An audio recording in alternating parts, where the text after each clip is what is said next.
लोगों को मालूम है कि मैं भगवत गीता पढ़ाता हूँ। एक दिन घर में पार्टी हो रही थी। एक महाशय ने मेरे से कहा, भगवत गीता गांधी की तरह इर्रेलेवेंट है। फिर एक मोहतरमा थी, उन्होंने फरमाया कि गीता बहुत कंट्रोवर्शियल है, उसका कोई साइंटिफिक सिग्निफिकेंस नहीं है। ऐसे न मालूम कितने जने भगवत गीता के बारे में, जिन्होंने ना पढ़ी है, ना समझी है, ना सीखी है, बातें करते रहते हैं। आप मुझसे पूछेंगे मैंने क्या जवाब दिया, तो मैंने क्या जवाब दिया, मैं चुप रहा।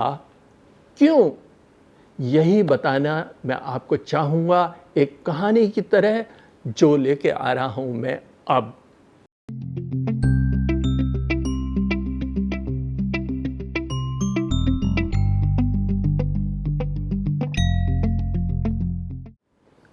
मैंने जवाब क्यों नहीं दिया, उसको इस कहानी से मैं बताता हूँ। एक जंगल में एक गधा घास खा रहा था। उसके पास एक सियार आया। सियार ने कहा, अभी अभी बारिश हुई थी, तो तेरे लिए हरी हरी घास जो है खाने में तुझे बड़ा मज़ा आ रहा होगा। गधे ने कहा, घास हरी नहीं नीली होती है। हाँ, मुझे खाने में मज़ा आ रहा है। सियार ने कहा, तू भी बड़ा अजीब आदमी है। घास जो हरी है उसे नीली कह रहा है। सारी दुनिया को मालूम है कि घास तो हरी होती है। लेकिन वो तू मैं होने लगी। गधा अड़ियल था, अड़ गया।